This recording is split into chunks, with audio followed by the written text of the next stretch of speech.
ನಮ್ಮದೇ ಆದಂಥ ಒಂದು ಆಚರಣೆ ವಿಚಾರದಲ್ಲಿ ಇಟ್ಕೊಂಡಿರ್ತೀವಿ. ಎಲ್ಲರೂ ಅವರವರ ಮನಃಶಾಂತಿಗೋಸ್ಕರ ಕೆಲಸ ಮಾಡ್ತಾರೆ ವಿವಿಧ ರೀತಿಯಲ್ಲಿ. ನನಗೆ ದೇವಸ್ಥಾನ, ಮಸೀದಿ, ಚರ್ಚ್ಗಳು, ಜೈನ್ ಬಸ್ತಿಗಳು ಇವೆಲ್ಲ ಒಬ್ಬರು ಆತ್ಮ ಸಾಕ್ಷಿಗೆ. ಸೊ ನಾವು ಹೋಗ್ತೀವಿ. ಅದರಲ್ಲೇನು ಒಂದು ಟೆಂಪಲ್ ರನ್ ಅಂತ ಏನಿದೆ, ಮನೆಯಲ್ಲೂ ನಾನು ಬೆಳಗ್ಗೆ ಪೂಜೆ ಮಾಡದೆ ಮನೆ ಈಚೆ ಬರೋದಿಲ್ಲ. ನಾನು ನಮ್ಮ ನೀತಿ ಇದೆ, ನಮ್ಗೆ ಹಿರಿಯರು ಏನು ನಮ್ಗೆ ಹೇಳ್ಕೊಟ್ಟಿದ್ದಾರೆ, ನಾವು ಪೂಜೆ ಮಾಡದೆ ಈಚೆ ಬರೋದಿಲ್ಲ. ಇದು ನಮ್ಮ ಲೆಕ್ಕಾಚಾರ. ಅದು ಏನು ಟೆಂಪಲ್ ರನ್ನು? ಈಗ ನಾವೆಲ್ಲ ಸರ್ಕಾರದವರು ಟೆಂಪಲ್ಗಳನ್ನೆಲ್ಲ ಮುಚ್ಚಿಬಿಡಕ್ಕಾಗಲ್ಲ. ಟೆಂಪಲ್ಗಳಿಗೆ ಪ್ರೋತ್ಸಾಹ ಕೊಡ್ತೀವಿ. ಹಳ್ಳಿಗಳೆಲ್ಲ ಟೆಂಪಲ್ ಉದ್ಧಾರ ಆಗಬೇಕು ಅಂತ ಬಂಗಾರಪ್ಪನವ್ರ ಕಾಲದಲ್ಲಿ ಆರಾಧನಾ ಸ್ಕೀಮ್ ಮಾಡಿದ್ರು, ಹಳ್ಳಿ ಟೆಂಪಲ್ಲು ಇರಬೇಕು ಅಂತ. ಹಂಗೆ ಯಾರೋ ನನ್ನ ಸ್ನೇಹಿತರು ಒಬ್ಬರು ಹೇಳಿದ್ರು, ನನಗೆ ನೋಡಿದೆ, ಬಹಳ ಸಂತೋಷ ಆಯಿತು. ಬಹಳ ಅತಿ ದೊಡ್ಡ ವಿಗ್ರಹ, ಭೂದೇವಿಗೆ ಸಂಬಂಧಪಟ್ಟಂಥದ್ದು. ಪದೇ ಪದೇ ಹೇಳ್ತಾ ಇದ್ರಿ, ಪ್ರಯತ್ನ ವಿಫಲರಾದ್ರು ಪ್ರಾರ್ಥನೆ ಇನ್ನು ಎಷ್ಟು ದಿನ ಹೇಳ್ತೀವಿ ಅದನ್ನ? ಅದಕ್ಕೊಂದು ಟ್ವಿಸ್ಟ್ ಮಾಡಕ್ ಬಿಟ್ಟಿರ ಬೇಡ ಸರ್. ಈಗ ಸರ್, ನಿನ್ನೆ ತಾವಿಬ್ರು ಸೇರಿ ಒಂದು ಬ್ರೇಕ್ಫಾಸ್ಟ್ ಮೀಟಿಂಗ್ ಮಾಡಿದ ನಂತರದಲ್ಲಿ ಸರ್, ಒಂದು ಕಾಂಗ್ರೆಸ್ನಲ್ಲಿ ಒಂದು ಹೊಸ ಮನ್ವಂತರನ ಅಥವಾ ಒಂದು ಹೊಸ ಅಲೆನ ಏನು ನೋಡಪ್ಪ, ನನ್ನಲ್ಲಿ ಸಿದ್ದರಾಮಯ್ಯನಲ್ಲಿ ಯಾವತ್ತೂ ನಮಗೆ ಭಿನ್ನಾಭಿಪ್ರಾಯ ಇಲ್ಲ. ನಾನಂತೂ ಗುಂಪು ಮಾಡಕ್ಕೆ ಯಾವತ್ತೂ ನಾನು ಇವೆಲ್ಲ ಗಮನಿಸಿರ್ಬೇಕು. ಡೆಲ್ಲಿಗೆ ಹೋಗ್ಬೇಕಾದ್ರೆ ನಾನು ಒಬ್ಬ MLA ನನ್ನ ಜೊತೆ ಕರ್ಕೊಂಡು ಹೋಗ್ತಿರ್ಲಿಲ್ಲ. ಕರ್ಕೊಂಡು ಹೋಗ್ಬೋದಾಗಿತ್ತು, ಅದೇನು ದೊಡ್ಡ ಕೆಲಸ ಅಲ್ಲ. ಜೊತೆಗೆ ನಾನು ಒಂದು 8 ಜನ ಹಾಕೊಂಡು 5-6 ಜನ ಹಾಕೊಂಡು ಹೋಗ್ಬೋದಾಗಿತ್ತು. ಅದರಿಂದ ಏನೂ ಪ್ರಯೋಜನ ಆಗಲ್ಲ. ನಾವು ಒಂದು ಸ್ಥಾನದಲ್ಲಿ ಇರೋರು, ಪಾರ್ಟಿ ಪ್ರೆಸಿಡೆಂಟ್ ಅಂದರೆ I am like A father figure. I may be Young. ಎಲ್ಲರನ್ನೂ ಒಟ್ಟಿಗೆ ತೆಗೆದುಕೊಳ್ಬೇಕು. ನನಗೆ 140 ಜನ ನನಗೊಂದೇ. ನಾನು ಯಾರನ್ನೂ ಡಿಫ್ರೆನ್ಶಿಯೇಟ್ ಮಾಡೋಕ್ಕೆ ನಾನು ಯಾವತ್ತೂ ನನಗೂ ಅವ್ರಿಗೂ ಯಾವತ್ತಾದ್ರೂ ಭಿನ್ನಾಭಿಪ್ರಾಯ. ನಾನು ಯಾರು ಕುಮಾರಸ್ವಾಮಿ ತಾವು ಕೆಲಸ ಮಾಡೇನೆ ಎಷ್ಟು ನಿಷ್ಠೆಯಿಂದ ಕೆಲಸ ಮಾಡಿದ್ದೀನಿ ಅಂತ ನನ್ನ ಆತ್ಮಸಾಕ್ಷಿ ಗೊತ್ತು, ದೇವ್ರಿಗೆ ಆತ್ಮಸಾಕ್ಷಿ ಗೊತ್ತು. ಕುಮಾರಸ್ವಾಮಿ ಒಪ್ಪದೇ ಇರ್ಬೋದು, ಅದು ಬೇರೆ ವಿಚಾರ. ಬಟ್ ಆ ಕುಮಾರಸ್ವಾಮಿಗೂ ನಾನು ಲಾಯಲ್ ಆಗಿ ಇತ್ಕೊಂಡು ಕೊನೆಯ ದಿನದವರೆಗೂ ಆ ಸರ್ಕಾರನ ಉಳಿಸಬೇಕು ಅಂತ ನಾನು ಎಷ್ಟು ಪ್ರಯತ್ನ ಮಾಡಿದ್ದೀನಿ ಅಂತ ಅವ್ರ ತಂದೆಗೂ ಗೊತ್ತಿದೆ. ಆಮೇಲೆ ಏನು ಬೇಕಾದ್ರೆ ಅವ್ರು ಮಾತಾಡ್ಕೊಳ್ಳಿ, ಅವ್ರ ಆಸೆಗೆ ಮಾತಾಡ್ಕೊಳ್ಳಿ, ನಾನು ಅದಕ್ಕೇನು ಬೇಜಾರು ಮಾಡ್ಬೋದು. ಸೊ ನನ್ನ ಬದುಕು ಆ ರೀತಿ. ನಾನು ಯಾವತ್ತೂ ಬ್ಯಾಕ್ ಸ್ಟಾಪ್ ಮಾಡೋನಂತೂ ಅಲ್ಲ. ಏನಾದರೂ ಎದುರುಗಡೆನ ಫೈಟ್ ಮಾಡೋಣ. ಸರ್, KC ವೇಣುಗೋಪಾಲ್ ಕರ್ನಾಟಕದ ಸೂಪರ್ CM ಆಗ್ತಾ ಇದ್ದಾರೆ ಅಂತಂದ್ರೆ ಟ್ವೀಟ್ ಮಾಡ್ತಾ ಇದ್ದಾರೆ ಸರ್ ಬಿಜೆಪಿಯವರೆಲ್ಲ. ಏನಂತ ಕರ್ನಾಟಕದಲ್ಲಿ ಅದು ಬಿಡಪ್ಪ, ಬಿಜೆಪಿಯವ್ರ ಪಾಪ ಅವ್ರಿಗೆ ಏನಾದ್ರು ಬೇಕಲ್ಲ. ಅವರು ಒಂದು ಅಪೋಸಿಷನ್ ಪಾರ್ಟಿ, ಅವರು ನಾವು ಬದುಕಿದ್ದೀನಿ ಅಂತ ತೋರಿಸ್ಕೋಬೇಕಲ್ಲ. ಏನೋ ಅವ್ರು ಮಾಡ್ತಾರೆ. ನಾವು ಬಿಜೆಪಿಯವ್ರನ್ನೆಲ್ಲ ನಾವು ಸೀರಿಯಸ್ ಆಗಿ ತೊಗೊಳಕ್ಕಾಗ್ತದ? ಬಿಜೆಪಿ ಧ್ವನಿ ಎತ್ತಿದ್ದಕ್ಕೆ ಸ್ವಾಮೀಜಿಯವರ ನಡೆ ಬಗ್ಗೆ ಕುಮಾರಸ್ವಾಮಿ ಆಕ್ಷೇಪ ವ್ಯಕ್ತಪಡಿಸಿದ್ದಾರೆ. ಹೌದಾ? ಪಾಪ ಕುಮಾರಣ್ಣಂಗೆ ಮಠ ಹೆಂಗಾಯ್ತು, 2ನೇ ಮಠ. ಸ್ವಾಮೀಜಿಯವರು ಇಲ್ಲದೆ ಹೋದರೆ ಚೀಫ್ ಮಿನಿಸ್ಟರ್ ಆಗ್ತಿರ ದೇವೇಗೌಡರು. ರಸ್ತೆಗಳಿಲ್ವ ಸ್ವಾಮೀಜಿ ಅವತ್ತು? ಸದಾನಂದ ಗೌಡ್ರಿಗೆ ಏನಾಯ್ತು? ಅವ್ರಿಗೆ ತೊಂದರೆ ಆದಾಗ ಸ್ವಾಮೀಜಿ ಸುಮ್ಮನೆ ಕೂತಿದ್ರಾ? ಕೆಲವು ಸಂದರ್ಭದಲ್ಲಿ ಕೆಲವರು ಮಾತಾಡ್ತಾರೆ. ಈಗ ನಾನು ಬೇರೆ ಸ್ವಾಮಿಗಳು ಮಾತಾಡಿದ್ರಪ್ಪ, ಅದನ್ನ ಬೇಜಾರು ಮಾಡ್ಕೋಬೇಕಾಗ್ತದ? ಈಗ ಬೆಂಬಲ ಕೇಳಲಿಲ್ಲ ಅಂತ ಹೇಳಿ ನಾನು ಕೇಳಿದ್ದೀನಾ? ನಾನು ಯಾವ ಸ್ವಾಮೀಜಿನ ಬೆಂಬಲ ಕೇಳಿಲ್ಲ.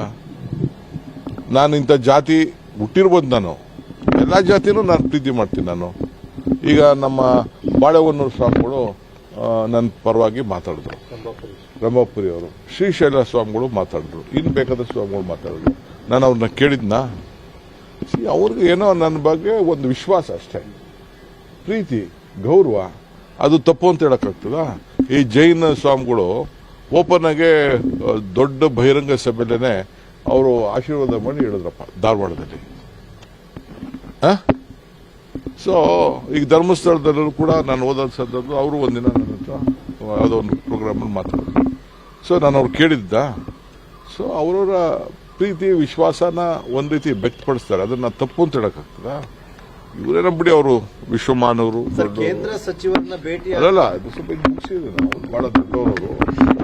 ಒಬ್ಬ ಅವ್ರಿಗೆ ಯಾರ ಆಶೀರ್ವಾದನೂ ಬೇಡ ಅವ್ರಿಗೆ. ಅವರು ಮಠ ಯಾವತ್ತೂ ಉಪಯೋಗಿಸ್ಕೊಳ್ಳಿಲ್ಲ, ಒಕ್ಕಲು ಸಂಘ ಉಪಯೋಗಿಸ್ಕೊಳ್ಳಿಲ್ಲ, ಜಾತಿ ಉಪಯೋಗಿಸ್ಕೊಳ್ಳ ಬಿಡಿ. ಅವರೆಲ್ಲ ಬಹಳ ದೊಡ್ಡವರು.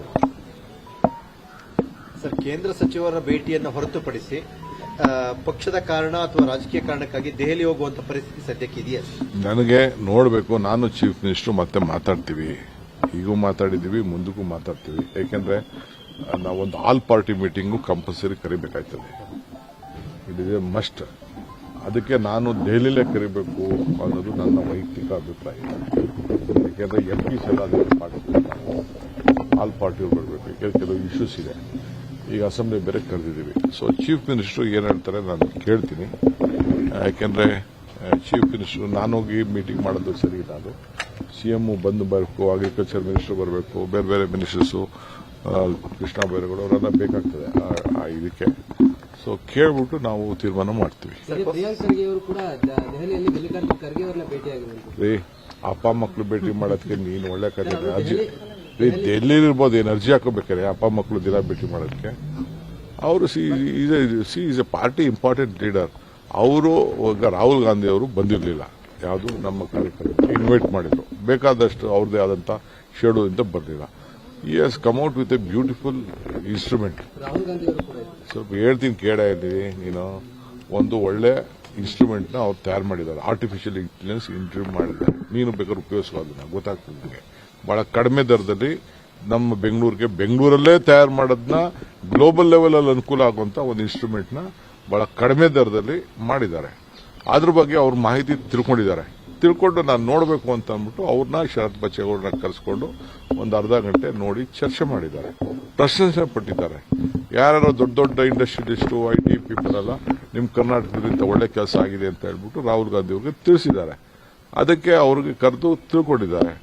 ಸೊ ಅದಕ್ಕೆ ಹೋದ ತಕ್ಷಣ ಎಲ್ಲ ರಾಜಕೀಯ ಮಾತಾಡೋದು ಅಂತ ಲೆಕ್ಕನ. ಅಪ್ಪ ಮಕ್ಕಳು ಸೇರಿದಾಗೆಲ್ಲ ಮಾತ್ರ ರಾಜಕೀಯ ಅಂತ ಮಾಡಿದ್ರೆ, ಅಣ್ಣ ತಮ್ಮದಿರು ಸೇರಿದಾಗೆಲ್ಲ ಮಾತ್ರ, ಬೇರೆಯವ್ರದೆಲ್ಲ ನಿಮ್ ಲೆಕ್ಕ ಇಲ್ಲ, ನಮ್ದು ಮಾತ್ರ ಲೆಕ್ಕ. ಸರ್, ಕಾಂಗ್ರೆಸ್ ಭವನವನ್ನ ಕಟ್ಟೋದಕ್ಕೆ ಅದಕ್ಕೆ ಶಂಕುಸ್ಥಾಪನೆ ಮಾಡೋದಕ್ಕೆ ರಾಹುಲ್ ಗಾಂಧಿ ಅವರು ಬರಬೇಕು. ಹೌದು, ಹೇಳಿದೆ, ಟೈಮ್ ಕೇಳಿದೀನಿ. ಬಿಹಾರ್ ಎಲೆಕ್ಷನ್ ಇತ್ತು, ಆಗ್ಲಿಲ್ಲ. ತಿರ್ಗಾ ಕೇಳ್ತೀನಿ ಯಾವ ತರ ಶನಿವಾರ ಭಾನುವಾರ ಬಂದ್ ಮಾಡಿ ಅಂತ. ನಾನು ದುಡ್ಡು ಕಟ್ಟಬೇಕಾಯ್ತು, ಕಟ್ಬಿಡ್ತಾ ಇದ್ದೀನಿ 2 ಕೋಟಿ ಶಿವರ್ಗೆ. ಅದಕ್ಕೆ ಫೀಸ್ ಕಟ್ಟಬೇಕಾಯ್ತು, ಅದು ಕಟ್ತಾ ಇದ್ದೀನಿ. ಎಲ್ಲರಿಗೂ ರೆಡಿ ಮಾಡ್ಕೊಡಿ ಅಂತ ಹೇಳಿದ್ದೀನಿ. ನನ್ನ ನಂಬರು 100 ಮುಟ್ಟಿದೆ. I am so happy.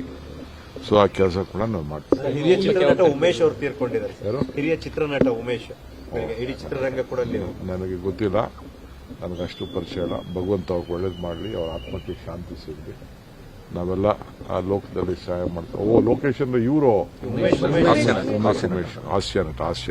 Okay, ನಮಗೆ ಮಾಹಿತಿ ಇಲ್ಲ ನನಗೆ. Thank you. ಎಲ್ಲರಿಗೂ ನಮಸ್ಕಾರ. ಸರ್, ಈ ಎಲ್ಲ ಗೊಂದಲದ ನಡುವೆ ಸದ್ಯದಲ್ಲೇ ಕರಿತೀನಿ. ಮಂಗಳವಾರ ಏನೋ ಟೆಂಟೇಟಿವ್ ಈಗ ನಿಮ್ಗೆ ಹೇಳ್ಬಿಟ್ರೆ ನಾಳೆ ನ್ಯೂಸ್ ಫೇಡ್ ಆಗ್ಬಿಡ್ತದೆ. ಆಗೋಗಿದೆ ಸರ್.